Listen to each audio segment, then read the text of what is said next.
They threw me a birthday party just to make me sign away my $9.8 million inheritance. And I almost did, until I found the video my grandmother left behind. Hi, I'm Madison. I used to be the one who fixed everything in my family, paid the debts, covered the lies, smiled through it all. But this time, they crossed a line. What would you do if your own parents set you up, just to take what was never theirs? Let me tell you how I turned their little celebration into a moment they'd never forget. Have you ever felt betrayed by the people you trusted most? I'd love to hear your story in the comments. I once paid off my brother's tuition, my dad's gambling debt, and my mom's credit card bills without ever being asked how I was doing.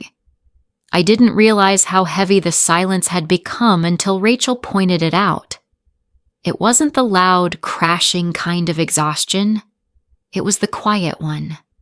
The kind that settles in your bones, makes you sigh without knowing why, makes your coffee go cold before you even take a sip.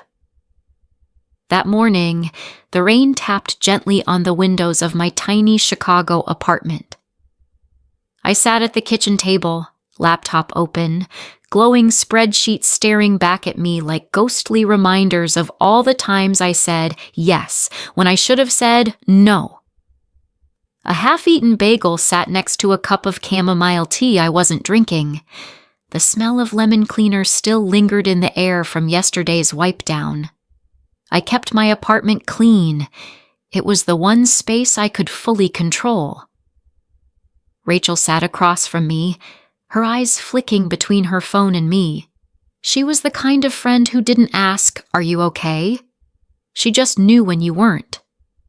"You haven't looked up from that screen in 20 minutes, she said, her voice light but direct. "I'm checking some transfer confirmations," I replied, not quite lying. She reached over, gently closing my laptop. "You know, paying off other people's debt doesn't make you less exhausted. It just makes them more dependent." I let out a breath I didn't know I was holding. "They needed help, Rachel." "Sure, but what about you?" That question lingered in the air longer than I expected. What about me? I was the dependable one, the steady one, the one who didn't flinch when Mom cried over her accidental overdrafts, or when Dad's voice got tight after another investment gone wrong. The one who wired Brandon money when his scholarships mysteriously vanished after he flunked out of college due to mental stress, otherwise known as constant partying. I stood up and walked toward the window, watching the city blur beneath soft rain. It's just easier to help than to argue. Rachel didn't respond right away. Then she said softly, "Being kind doesn't mean being blind, Maddie. You remember your grandma used to say that?" I smiled faintly. Grandma Helen had always known how to thread truth into simple phrases. I hadn't understood what she meant back then, but I was starting to. My phone buzzed. It was a text from Mom. "Mom, come by the house at 6 tonight. We have something special for you." I stared at it. The words felt wrong in my gut. Too cheerful. Too perfect. And that smiley face? Mom never used emojis unless she wanted something. Rachel glanced over my shoulder. "Is it Brandon again?" "Number worse. It's something special." Rachel raised an eyebrow. Didn't the last something special involve a surprise family meeting and a cosign form for his startup? I nodded slowly, which failed 3 months later, costing me $7,000. She frowned. "So, are you going?" "I don't know. If I don't show up, I'm the ungrateful one. If I do, I'm probably walking into a trap." I sat back down and looked at the phone again. "But if I don't go, I'll think about it all night." Rachel reached for her jacket. "Then go. But don't go empty." I tilted my head. "Meaning?" She pulled a USB drive from her purse and slid it toward me. just in case you need to record something or plug something in." I chuckled. "You're so dramatic." She smiled. "And you're not dramatic enough." At 5:30, I was in my car, driving through the slick streets of Springfield. The rain had eased into a soft mist.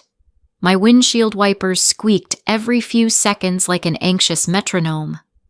I passed familiar landmarks, the old gas station where Dad once left me waiting in the cold for an hour, the diner where Mom and I used to split pancakes before she started canceling last minute.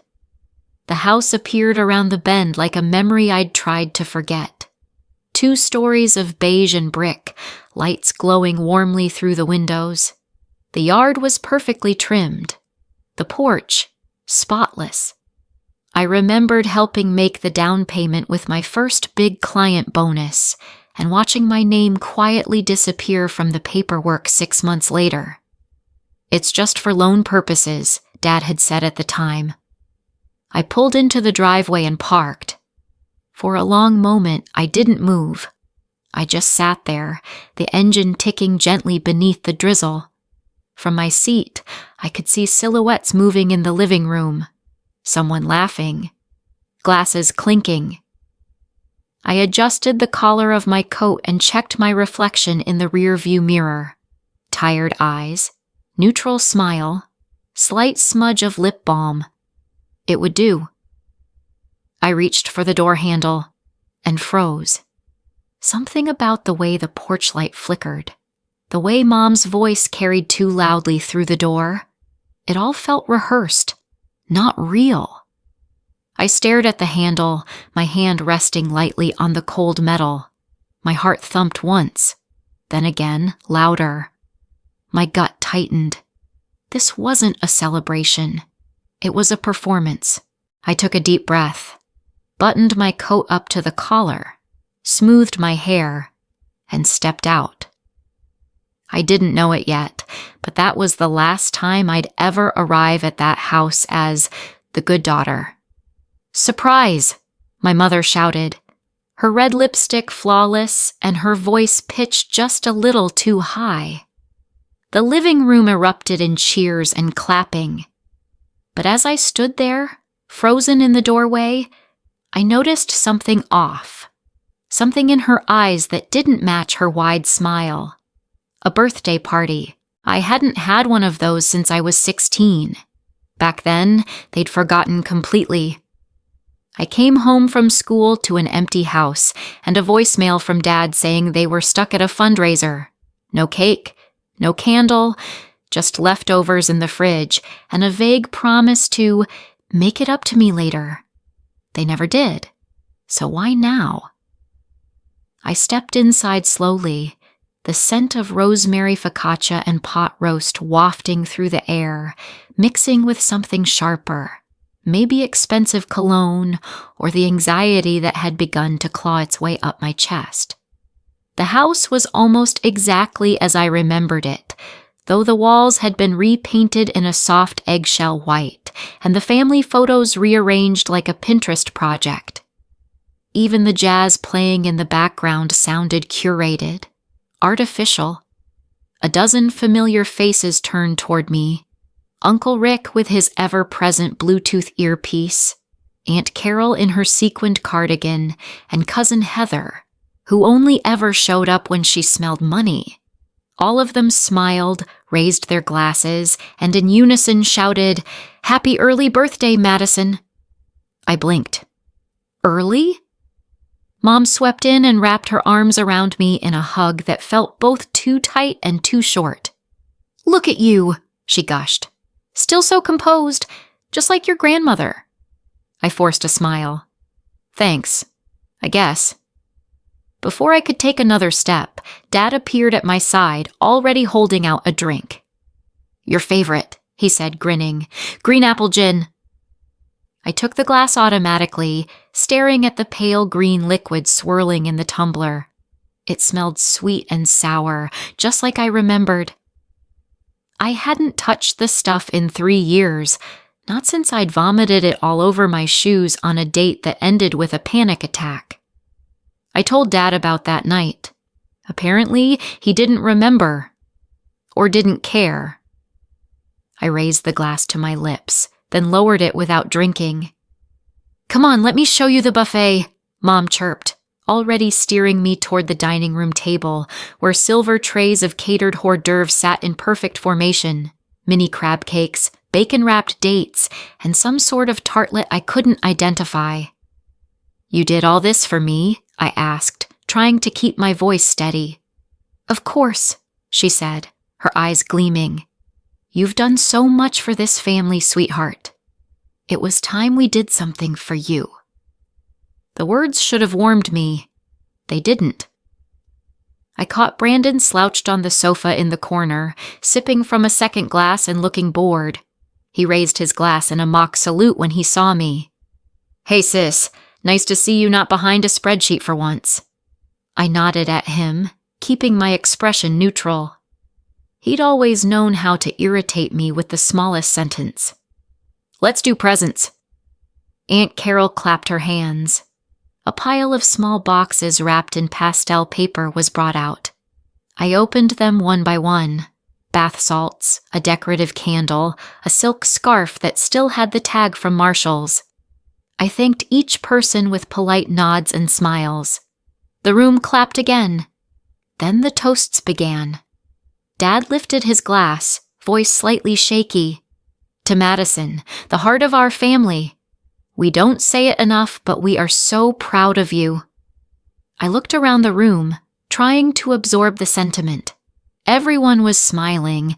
Everyone was looking at me. But not one of them seemed sincere. The energy was too perfect, too rehearsed. And then I saw it. On the side table by the couch, a brown leather folder sat neatly atop a stack of coasters. It hadn't been there when I walked in, and no one acknowledged it. My pulse quickened. Mom followed my gaze, then moved quickly, picking it up with a casual smile. "Oh, just a little boring paperwork," she said. "Nothing for tonight, just tax stuff, really." I reached out before she could pull it away. "Let me see." "Oh, honey, not now. Let's enjoy the evening first." But I was already flipping it open. The title glared up at me. Voluntary Relinquishment of Heir Rights, Helen Blake Family Trust. The room didn't go silent, but it might as well have. The jazz still played, someone laughed awkwardly in the corner, but my ears filled with static. I looked up at her. "What is this?" "A formality," she said quickly. "Something Grandma set up years ago. We've all signed something similar. It's just easier for management purposes." I turned the page. There were signatures, Dad's, Brandon's, even Aunt Carol's. But it wasn't their names that mattered. It was the bolded line near the bottom. "By signing, the individual fully renounces all claims to the above-mentioned estate in perpetuity." Brandon stood swaying slightly. "Come on, Mads. Everyone else signed. It's no big deal." I looked around. No one met my eyes. My heart pounded in my ears. I placed the glass of green apple gin, still full, on the coffee table and took a seat on the couch, folder on my lap. I'm not signing anything without reading every word. The clink of glass stopped. The room, finally, fell quiet. Mom's smile tightened, the color draining slightly from her cheeks. "Sweetheart, don't make a scene. We're all just trying to keep this simple." "I'm not trying to complicate anything," I said calmly. "I'm just not going to be manipulated. Not tonight." The weight of the folder felt heavy in my lap. And suddenly, so did everything else. The years of quiet sacrifices, the times I said yes out of guilt, the moments I swallowed my needs for theirs. I glanced at the cake still untouched on the kitchen island. White frosting, red roses. My name scrawled across the top in cursive icing. It was pretty, just like this night, just like this setup. I looked back at my mother, then around the room. I placed the folder on my lap. I wasn't going to flip out, but I wasn't going to be manipulated either. If you're watching this, Lauren, then they've already tried to take what I left for you. The screen was small, nothing more than the matte surface of Gerald Price's office computer, but the moment Grandma Helen's face appeared, the world narrowed around me. Her voice wasn't as strong as I remembered, but it was unmistakable, measured, steady, slightly husky, like the last few summers we spent together drinking peppermint tea under her garden trellis. I hadn't realized I was holding my breath until my chest began to ache. Gerald sat beside me, hands folded, letting the video play without interruption. The office around us was quiet, dignified. Cherrywood bookshelves lined the walls, their spines aged and elegant. A grandfather clock ticked somewhere in the hall. Outside, the Boston park shimmered in autumn gold. I know this family, Lauren, Grandma continued, looking directly into the lens. I've known them longer than they've known themselves. They love to use the word sacrifice, especially when they're talking about what you owe them. She paused, her eyes softening. But you, child, you were never like the others. You gave without asking. You showed up when no one else did. And not once did you demand anything back. I swallowed hard. I didn't leave you everything because I thought you needed it, she said. I left it to you because you earned it with your decency, and because I knew one day they'd try to take it. I glanced sideways at Gerald, who gave a small nod as if to say, "Keep watching." Grandma straightened slightly in her chair. That's why I created a clause. If you are ever coerced, manipulated, or pressured to sign away your rights, legally or emotionally, then 50% of the trust will be immediately transferred to 4 nonprofit organizations I've chosen, each dedicated to protecting people from financial abuse and elder exploitation. The screen cut to a list of names, all properly documented with federal filings. My throat tightened. I know this sounds dramatic, Lauren, but you have to understand. These people, your parents, even your brother, they've never seen you as anything but a resource, a walking solution, a safety net. She leaned closer. I've left documentation, the original trust, a revised version, and personal records they never knew I had. Gerald will explain, and if you feel unsafe or uncertain, do not hesitate. Trust your gut, and if all else fails, tell the truth, out loud, to everyone. It's your best weapon. The screen froze, and just like that, she was gone. Silence fell over the room. I didn't cry, not yet. Instead, I stared at the empty screen like it was a portal I could reach into if I sat still long enough. Gerald reached into his desk and handed me a thick envelope. She gave it to me personally, 3 weeks before she passed, he said. Told me to keep it sealed until you arrived. I opened it slowly. Inside were copies of the trust, original and updated, each notarized and labeled. There were bank statements, transaction logs, letters written by my parents requesting funds on Madison's behalf, complete with forged signatures. My signature. Then there was the spreadsheet. It detailed every loan, every card, every wire transfer taken out in my name over the last 7 years. Most of it I had vaguely known about, but some of it I had no idea.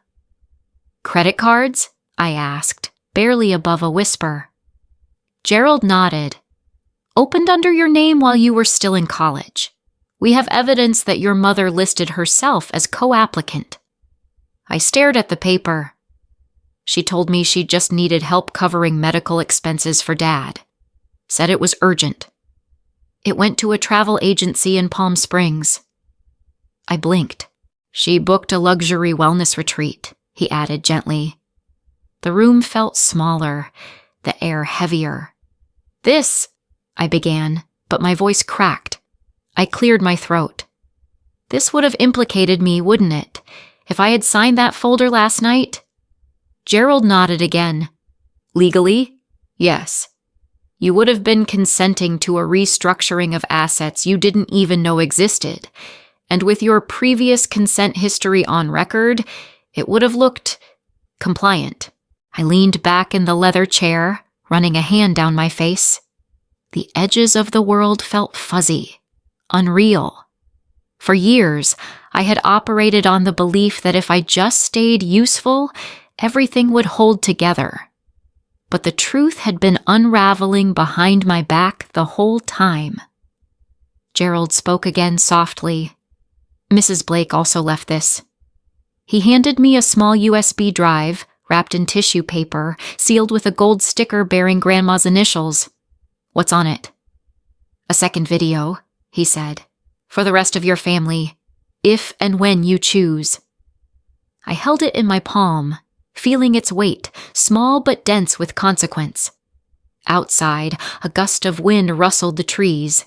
The city carried on, cars passing, children shouting somewhere in the distance. But inside this office, everything felt paused. Gerald stood, walked to a cabinet, and returned with another drive, blank this time.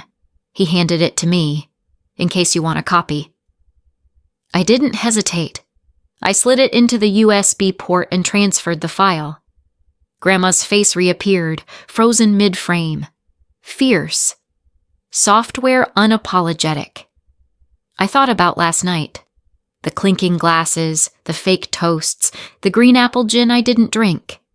I thought about Brandon's smirk, about my mother's polished performance, about the folder, and suddenly I knew exactly what needed to happen.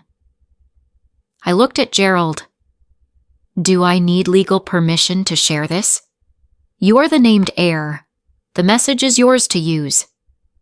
I stood up, slipping both drives into my purse. If they wanted a performance, I said quietly, I'd give them one they'd never forget. They ambushed me with a fake birthday party to steal my inheritance. I invited them to one they'd never forget. The invitation was short. No flowers, no emojis. Hi, everyone. I've had time to reflect on everything. I think it's best we talk, peacefully. My apartment, 5 p.m. tomorrow. It was vague on purpose. Enough to pull them in, not enough to tip them off. Within minutes, the replies poured in. My mother's text came first. Mom, sweetheart, I'm so glad. We'll be there, just like a family should be. Brandon texted only a thumbs up. Rachel helped me rearrange the apartment. We moved the couch to the far wall and set up folding chairs in 2 neat rows facing the projector. A white sheet stretched across my largest wall. The USB drive from Gerald sat in a small dish by my laptop. I could feel its weight from across the room like it was humming. You okay? Rachel asked, pulling back the curtains to let the late day light in. Not yet, I said, adjusting the projector lens. But I will be. At 4:58, I lit 2 candles and placed a tray of lemon shortbread cookies on the table, Grandma's favorite recipe.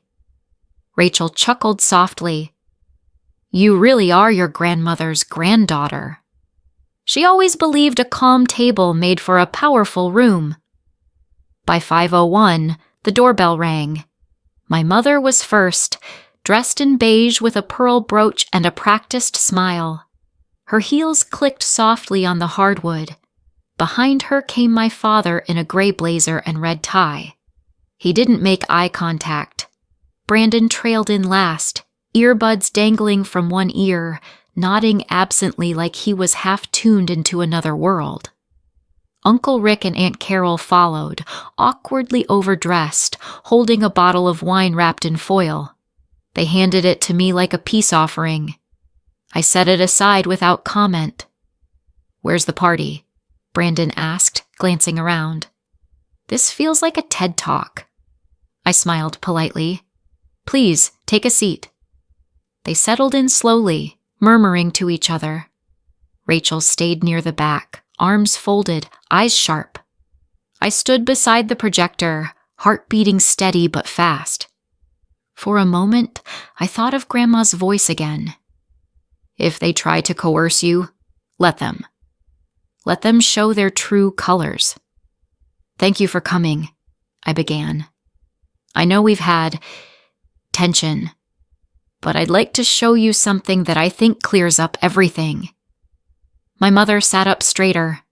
Madison, if this is about that silly misunderstanding, it's not a misunderstanding, I said gently, then clicked the remote. The room dimmed, the projector whirred, and there she was, Grandma Helen, seated in her favorite wingback chair, hair pinned, glasses perched on her nose. Her voice rang out with quiet force. If you're watching this, she said, then my fears were correct. No one moved. No one breathed. I've seen how this family treats money, how they treat loyalty, and how they twist both when it suits them. Janet's hand gripped the arm of her chair. My decision was not made lightly, Helen continued. I left my estate to Madison because she has shown character, not just compliance. She's the only one who never asked for anything and never expected anything back. Brandon shifted. Uncle Rick looked down. The trust is clear. Any attempt to manipulate or pressure her into surrendering her inheritance will trigger an automatic clause. 50% of the estate will go to non-profit organizations dedicated to protecting individuals from familial financial abuse. Aunt Carol gasped. I let the video play uninterrupted. Let this be a moment of reckoning, Helen said finally. If you've gathered here today hoping to rewrite what I've already written, you've come too late. The screen faded to black. Silence. Then Brandon muttered, Are you serious? My mother stood up abruptly. Turn it off. This is absurd. No, I said calmly. It's truth. Something we haven't had much of in this family. My father cleared his throat. This doesn't change anything. We can still talk, as a family. I walked to the coffee table and opened a folder of my own. These are the records Grandma left me. Credit cards opened in my name, loans withdrawn, emails faked to authorize transfers. I held up a page. One of them was used to pay for a luxury retreat you took in Palm Springs, Mom. The one you said was a grief recovery seminar. She paled. That was for your father's mental health. Then why was it charged to a spa and wine estate? Brandon stood. Come on, this is ridiculous. You really going to throw away the family over this? I turned to him. Number you threw me away a long time ago. I'm just finally stepping out of the garbage bag. Laughter cracked from Rachel's corner. No one else smiled. My father rose, red-faced. Let's not get carried away. Madison, don't forget who raised you. I looked him square in the eyes. You taught me how to read fine print. I just finally did. He sat down, his hands clenched. I walked to the projector, unplugged the USB, and returned it to its dish. You all came here thinking I'd be quiet, that I'd fold like I always have. I laid the legal papers on the side table. The trust is protected. The clause is active. If any of you challenge it, the money vanishes. You get nothing. Janet stood again, voice low and shaking. You'll regret this. I didn't flinch. Maybe. But not as much as I'd regret staying quiet. She stared at me like she didn't recognize the person in front of her. Maybe she didn't. Rachel stepped forward and placed a hand on my shoulder, and for the first time in my life, I felt taller than the people who once towered over me. I inherited more than money. I inherited a mission. And now, I had the paperwork to prove it. The boardroom at Langston and Hartley was exactly as I remembered it from childhood visits, sterile, quiet, and severe. A polished walnut table stretched the length of the room, shining under a row of pendant lights. The windows behind me framed the Boston skyline like a portrait. This was the room where my father had made decisions for 2 decades. Now, it was where I would make one. Gerald Price sat to my right, calm as ever, a leather-bound portfolio resting in front of him. I had memorized every page of its contents, but the presence of the documents themselves brought a strange comfort, like armor I could finally wear instead of carry in secret. Across from me sat my father, Thomas Blake. His hair was grayer than the last time we'd spoken, and his posture stiffer. His red tie, always too tight, made him look both proud and suffocating. 3 board members sat at the far end, quiet, passive, their eyes flicking between us. They weren't here to judge. They were here to witness. I cleared my throat. Thank you all for making time today. I know this meeting wasn't on the calendar, but as a principal beneficiary of the Helen Blake Trust and partial shareholder of Langston and Hartley, I have the right to address serious ethical concerns. Thomas shifted in his seat. Madison, if this is another dramatic scene, Gerald interrupted, calm but firm. Mr. Blake, you've been sent copies of the documents we're about to discuss. I suggest we let your daughter speak. I opened the folder in front of me and slid 3 packets across the table, 1 to my father and 2 to the board members. These are company audit reports, I said. They detail the unauthorized use of company funds over the past 5 fiscal years. Personal travel disguised as client entertainment. Private accounts billed as business development. Nearly $200,000 unaccounted for, or worse, accounted for under false codes. My father let out a small, dry laugh. Madison, you don't understand how business works. Expenses are layered. It's not always black and white. I met his eyes. That's why I included color-coded breakdowns. The room was silent but tense. I could feel the energy shifting. The air conditioning felt sharper. Gerald leaned forward. Furthermore, under the Helen Blake Trust, any attempt to contest or challenge Madison's rightful inheritance, particularly through corporate pressure or misrepresentation, would trigger a forfeiture clause.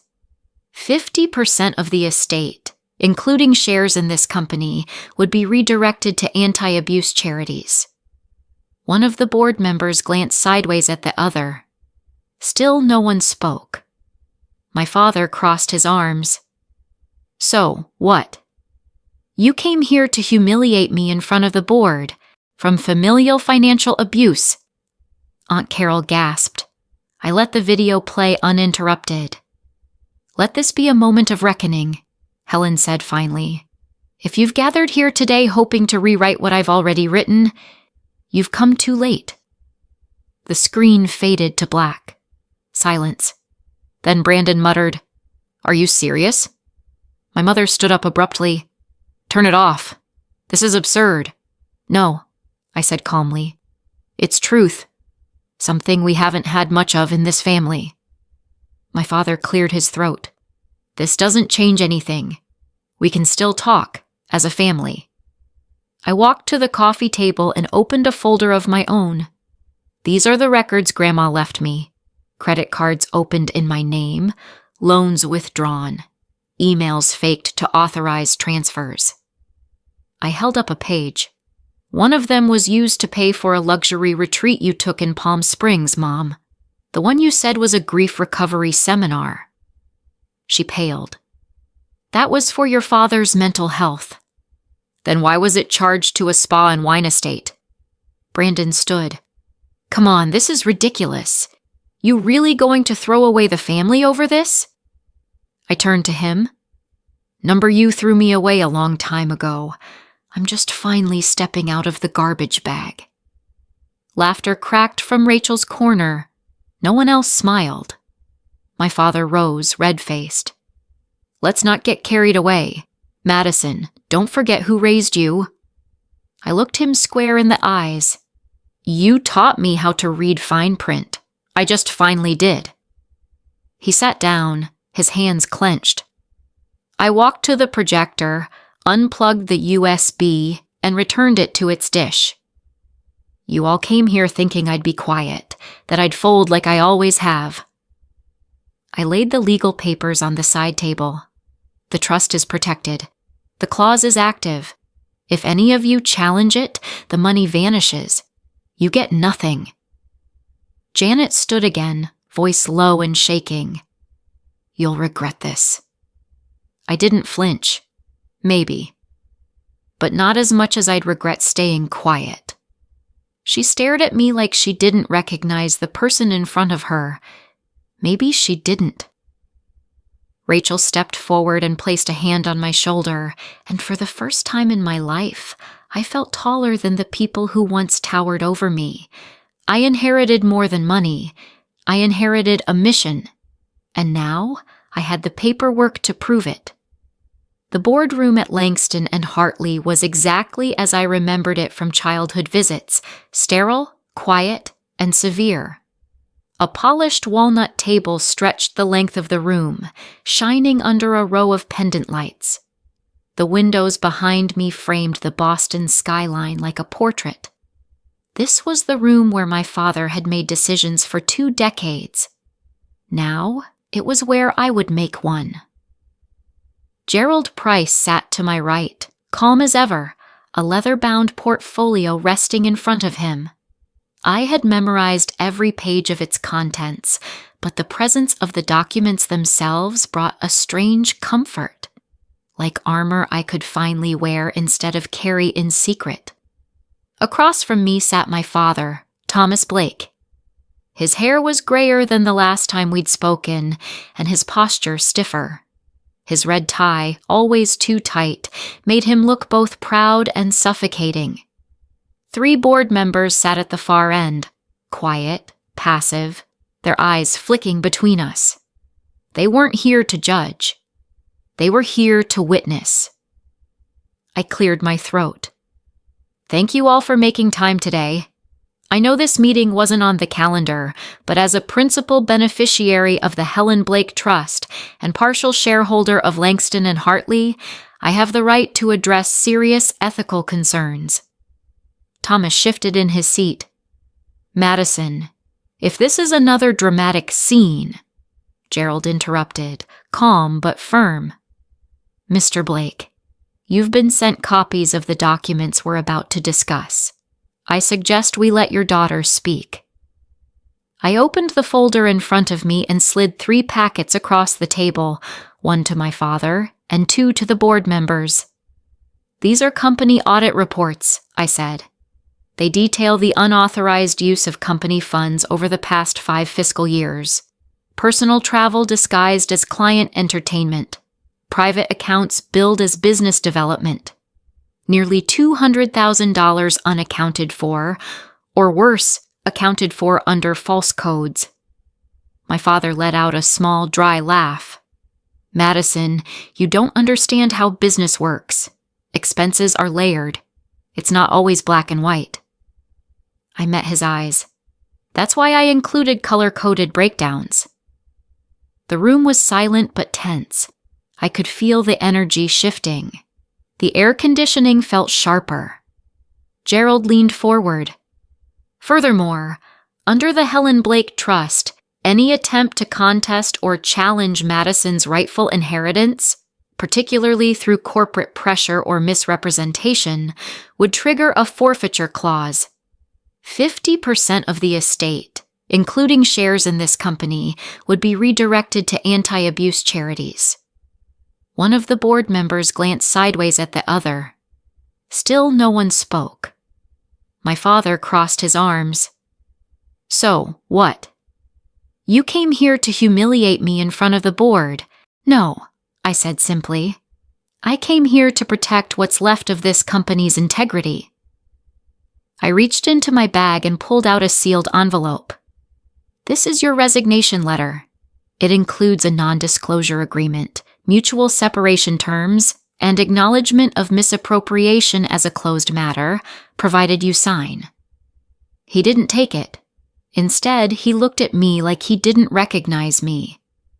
"I built this company from the ground up," he said, voice rising. "Your grandmother may have had the money, but I made it grow. I kept this family afloat when everyone else was drowning." "You also made it rot from the inside," I replied, "and that's not legacy. That's liability." His hand twitched on the table.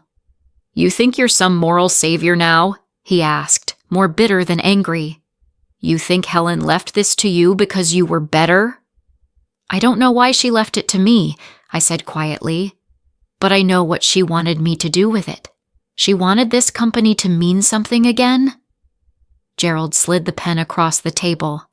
Thomas stared at it. His hands, once confident, once commanding, shook slightly. He looked down. Then slowly, he picked up the pen. He signed. I didn't move. I let the silence speak. Gerald gathered the paperwork with practiced ease, then reached into his briefcase and pulled out a black frame. Inside was one of Grandma Helen's watercolors, a quiet forest scene, golden light streaming through tall pine trees. I rose and walked to the end of the boardroom, where my father's portrait hung behind the head chair. Without a word, I took it down. In its place, I hung the painting. No one applauded. No one gasped. But in that stillness, I felt the most honest shift of power I'd ever known.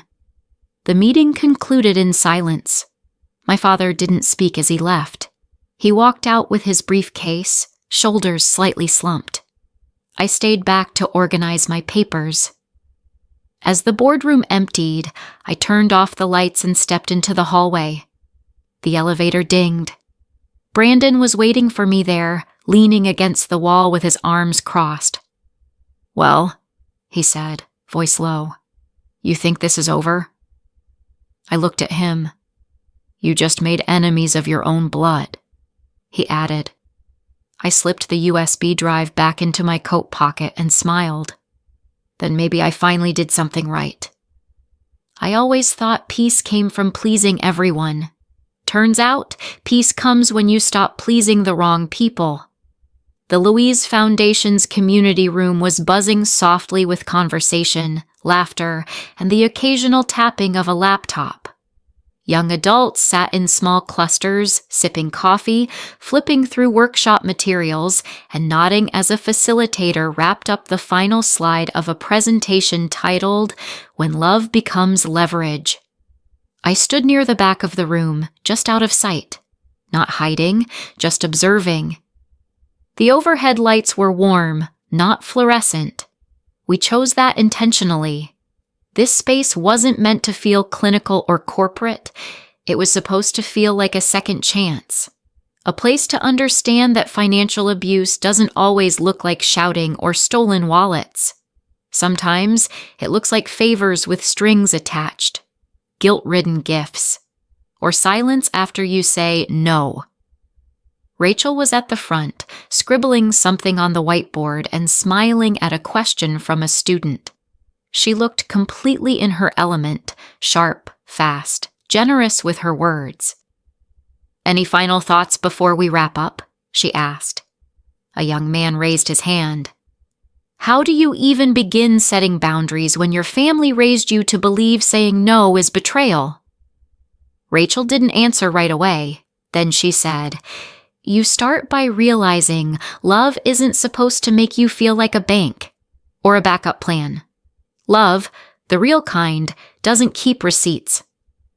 The group was quiet, but the kind of quiet that came with recognition.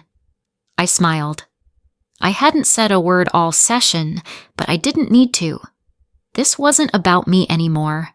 It was about creating something bigger than revenge.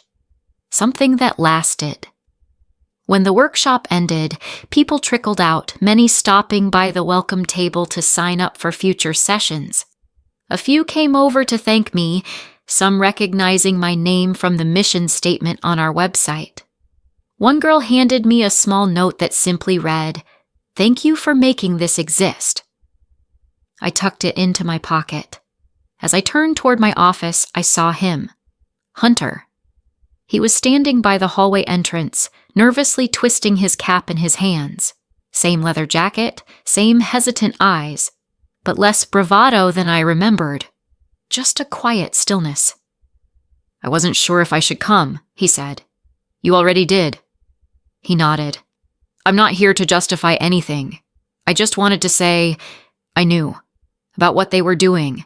About the pressure. I didn't agree, but I didn't stop it either." I waited. He continued. "It was easier to stay quiet. But I see now, silence helps no one. Especially not you." I let the moment breathe.